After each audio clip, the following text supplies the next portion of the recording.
Are you going to fight the whole world? From today, you can call this place Outer Heaven. I just placed Naomi under arrest. She must be working with the terrorists. Frank Yeager, the man who you destroyed, was my brother and my only family. I vowed revenge. Foxdie is a type of retrovirus that targets and kills only specific people. You must have programmed that thing to kill me too, right? Detonation code activated. No! Why? Snake, that's not Master Miller.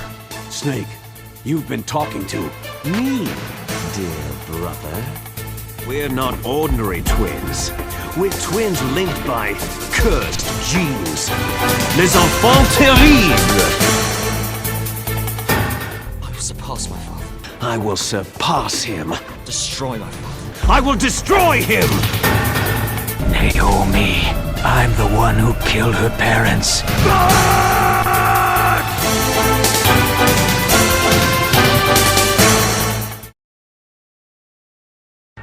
When Snake wakes up, he's on top of a burning Metal Gear Rex along with Liquid. Liquid tells him that despite the fact that Rex is destroyed, he will continue fighting. His ultimate goal is to restore the era where warriors like them could live as they should, citing the Cold War as a time when the world needed men like them, men like Big Boss.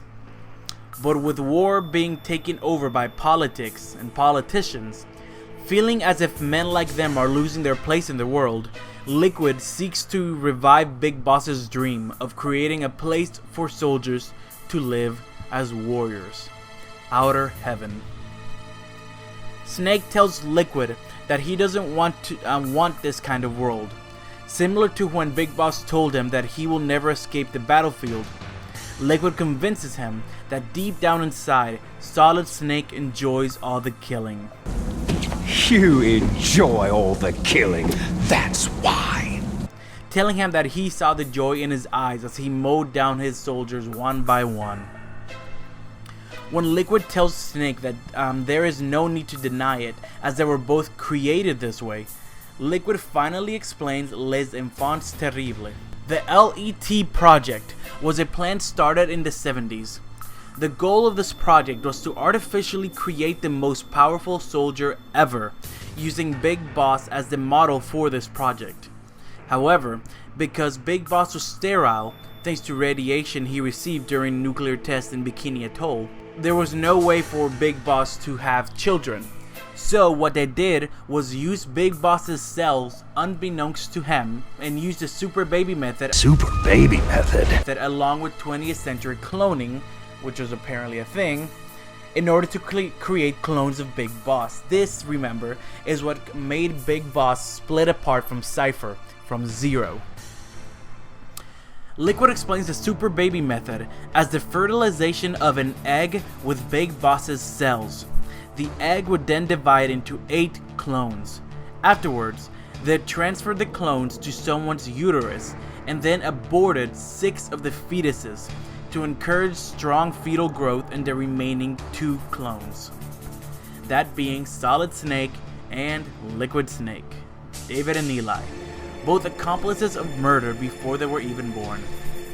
Finally, they used Liquid to create a phenotype which would express all of Big Boss's dominant genes, the end result being Solid Snake.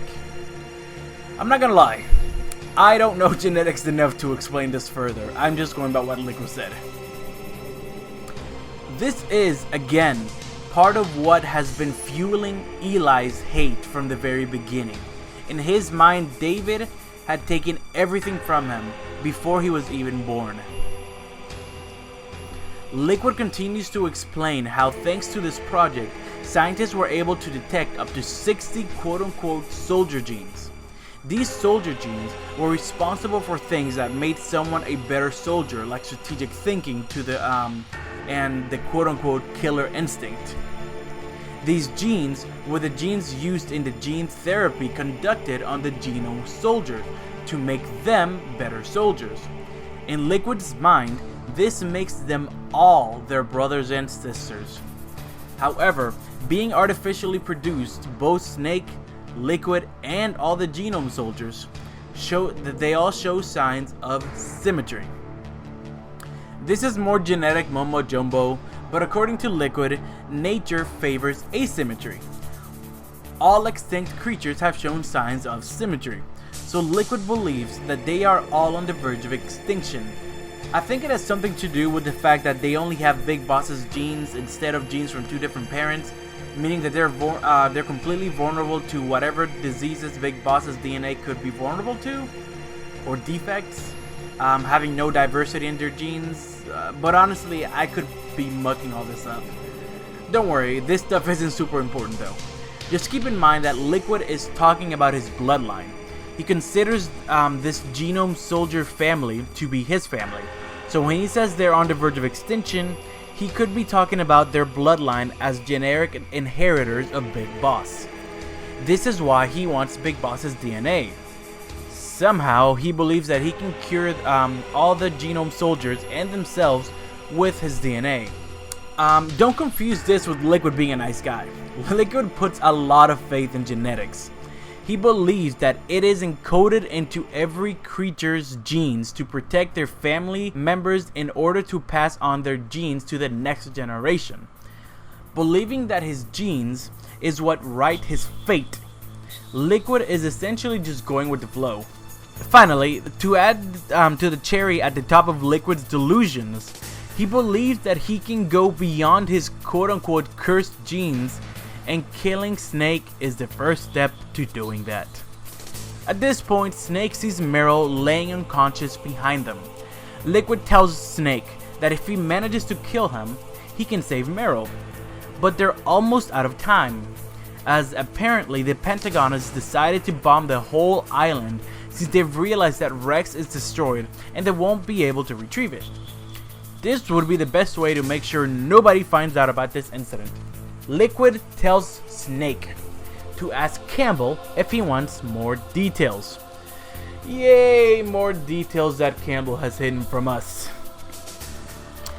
Snake calls Campbell, and Campbell tells him that the Secretary of Defense, Jim Houseman, has taken full control of the operation, and he's on his way to bomb the place.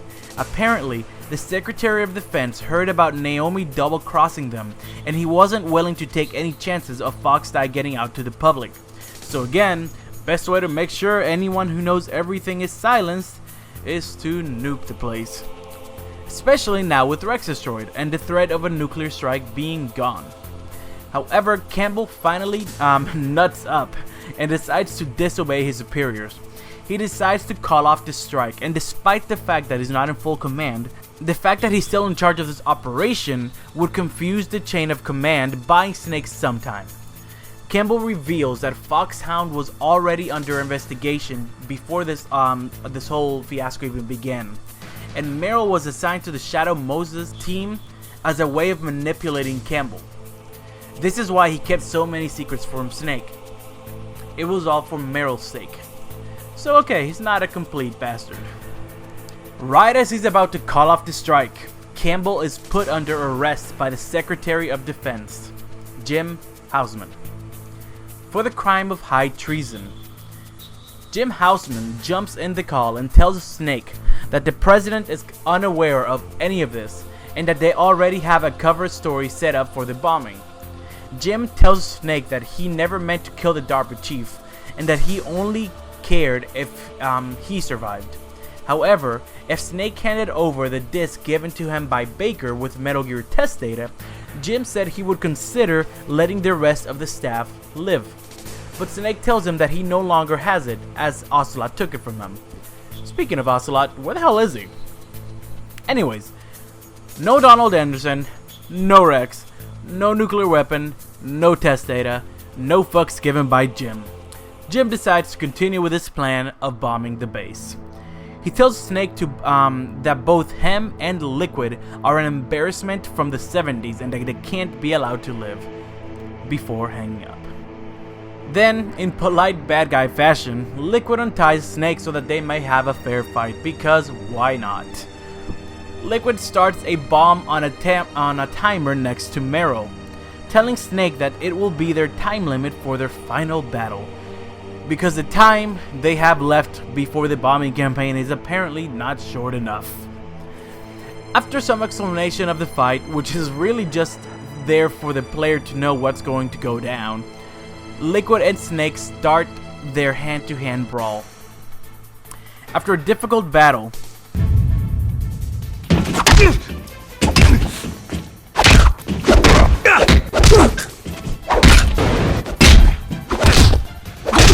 both Snake and Liquid are worn out, as they both prove to have the exact same fighting capabilities. However, Snakes deliver the final blow when he uppercuts Liquid and sends him flying off of Rex's head. Honestly, if his punch was strong enough to send him flying back that far, he should probably broken his neck or something. Snake hurries over to Meryl. This is where you get the two different endings. If you gave up the torture, Snake calls out to Meryl, but Meryl never responds. Meryl!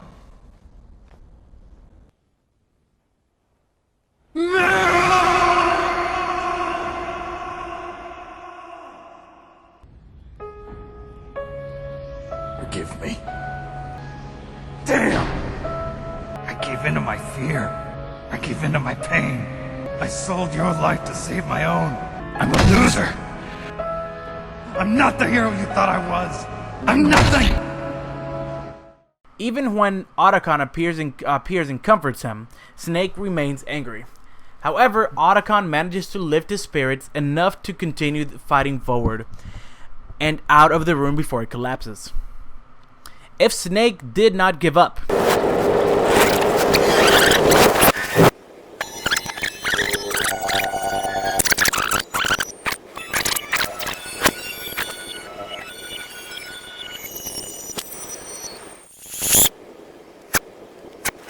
which is the canon ending, Meryl wakes up and they have a cheesy romantic moment. Don't judge me, I like sad endings. Meryl tells him that despite being tortured and more, she never gave up, as fighting on made her feel closer to Snake. Meryl essentially reveals that she has the hots for Snake at this point by telling him that the only thing keeping her fighting was the hope of seeing him again. Snake is as romantic as his father, however, and all he really says through all of this is, Meryl. Meryl, are you okay? Meryl. And just like his father, as he's leaning in for the kiss, he is cock-blocked by a coded call. It's Otacon calling him. Snake informs Otacon about the bombing that is about to commence. Otacon tells Snake of a tunnel that leads out of the base. However, Otacon decides to stay behind to cover Snake's escape route by unlocking any type of security necessary. Despite Snake telling him that they will use a surface-piercing nuclear bomb on the base and that he would not live through it, Otacon still decides to stay behind. At this point, Otacon finally finds his nuts. This makes me wonder what exactly he did, considering that the escape route is just fine in the ending where Meryl dies and Snake escapes with Otacon, but whatever. Snake ends the call telling Otacon that he believes in him. Probably the first nice thing Snake says to him. Snake tells Meryl that Otacon is fighting with his old self to be the man that he wants to be, and that they have to escape now so his sacrifice won't be in vain. So after climbing down Rex's body and finding his sneaking suit, which was conveniently nicely placed under Rex, Snake and Meryl head to a garage with some vehicles.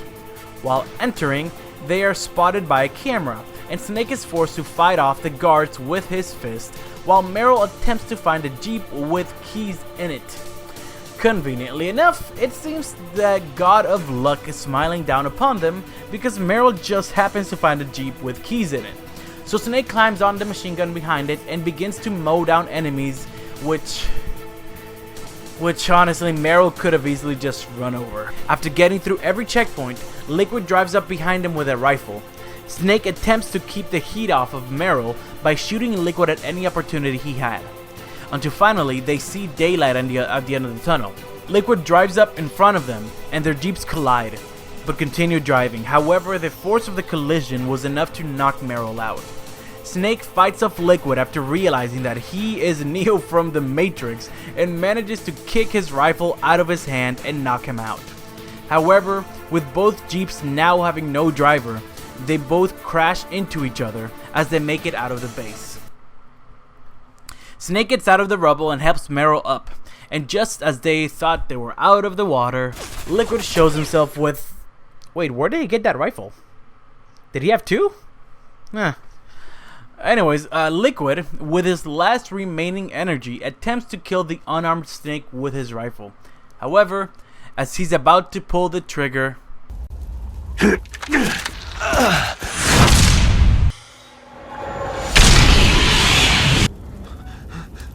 Fox!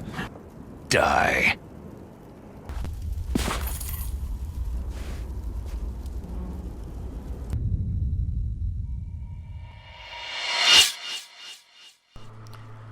Fox die happens. Putting the pieces together, Snake starts to wonder if this means he will die soon. Campbell then calls Snake and tells him that he managed to contact the president and tell him everything that had gone down with the Secretary of Defense. Because of this, Jim Houseman was arrested and the bombing strike was cancelled. The president also put Campbell back in full control of the operation for whatever was left of it. Snake informs Campbell that Meryl is fine, and Campbell apologizes for keeping so many things from him.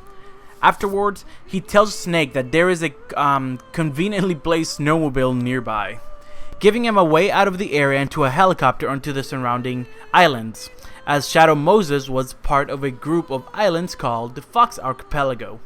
According to Campbell, Snake and Meryl officially quote-unquote died after the Jeep crashed in the ocean, so the government won't come after them. Snake then informs Campbell that Otacon is still in the island and asks him to send a rescue chopper. After telling Campbell that he will stay in touch, Snake asks about Foxdie and whether or not it will kill him and when. For this purpose, Campbell allows Naomi to speak to Snake. Naomi tells him that she knows about Frank dying. However, instead of telling her the truth about Frank killing her parent, Snake, showing once again that he has a bit of a heart, decides to lie and tell Naomi that Frank said that he wanted her to forget about him and move on with her life, and that he wanted her to know that he will always love her, and that he fought on nothing but willpower till the very end. Finally, Snake gets to the real point of this talk and asks about Foxdie. But she just gets all cryptic and tells him that everybody dies when their time is up, and the only thing she can tell him is to live and use the time he has left however he sees fit. Thanks, Naomi. Now, there is an actual reason as to why Foxdie may have affected Liquid and not Snake, but it is told in the last game. However, some fans have come up with the idea that Naomi's cryptic message to Snake was a way of her saying that she set a random variable for the time Foxdie took to kill Snake. This way, he would live in constant fear of when he would die. This was to be her true revenge. Sounds cool, however I think it's kind of reaching. Also, during the Otacon ending, where Meryl dies, the conversation with Campbell includes a part where he tells Snake that he recently found out that Meryl was actually his daughter, not his niece. Apparently, he was having an affair with his brother's wife, but he never assumed that Meryl was the result of this affair. But it was. So, there you go. He's still a little bit of a bastard. Snake and Meryl make their way down the cliff into the cave where the snowmobile is. During this time, we hear Naomi give a speech about genes and how we must not allow genes to chain us to a certain fate. No matter what our genes say, we should always choose to live and live how we want. Before Meryl and Snake head off into the sunset, they have some cute talk. Meryl finds a bandana, which becomes a usable item when the player makes a new game. Equipping it will grant the player infinite ammo. If this was the Otacon ending, he would instead give you an optic camo gear, which you can use to be completely invisible when you make a new game. This is the reason why I always let her die. Anyways, Snake tells Meryl that up until now he's only lived life for himself, only living on instinct telling him to stay alive, only feeling truly alive in the battlefield. Now, however, Snake thinks it's time he needs to live for someone else, someone like Meryl. So, yeah, one mission, which they spent no more than an hour together total, and they're in love. Before heading off, Snake tells Meryl his real name, that being David. Thanks to Metal Gear Solid 5, we already knew that, but this is the first time people who play the games in release order ever got to hear his name. After the credits, guess what? I think you know at this point. We hear Ocelot talking to someone. Again. In this call, Ocelot confirms to someone that the entire Rex unit was wiped out. He also mentions a vaccine, which could only be referencing to a Foxeye vaccine as far as I'm concerned. So this is probably why he didn't die from it. Ocelot also confirms to this person that he's talking to that both Snake and Meryl are still alive and that he still has all of Rex's data. After this, in typical Ocelot fashion, he reveals that he was playing a double agent. He says that nobody knew who he really was except for the DARPA chief, which is probably why he killed him, acting like it was an accident. This makes so much sense now, actually, because as we know now, thanks to Metal Gear Solid 5, the DARPA chief is Sigint, one of the founders of Cypher, the Patriots, and so was Ocelot. So they were both in that group at one back in their younger days. However, as we saw in Metal Gear Solid 5, Sigint remained loyal to Cypher, to Zero, along with Paramedic. Hell, he was even the creator of the Patriot system. Ocelot, however, rebelled after Big Boss left and took Big Boss's side in the fight between Big Boss and Zero. Did you forget that throughout this whole game? This is probably a big reason why he killed Donald Anderson, just taking care of one of the remaining members of Cypher. So now, thanks to Gray Fox, Paramedic, Dr. Clark, is dead. We also have Zero, who is supposedly dead after the infection of the parasite he got from Skullface. So one by one, the original members of the Patriots are dying. So, who could Ocelot possibly be speaking to? Well, let's continue. He informs this man that Liquid is indeed dead, and that Snake, referring to him as the inferior one, was the winner after all. Now remember, Liquid had Big Boss's recessive genes. This doesn't mean he was inferior. When speaking about genetics, a recessive gene just means that they will be overpowered by a dominant gene. Hence why it's less likely that this gene will show up on the baby. For example, brown hair is dominant over blonde hair, but this only means that those genes are more rare, more valuable, as the brown genes are more likely to show up. So it's possible that these quote-unquote soldier genes of Big Boss were recessive genes, or at least a large number of them.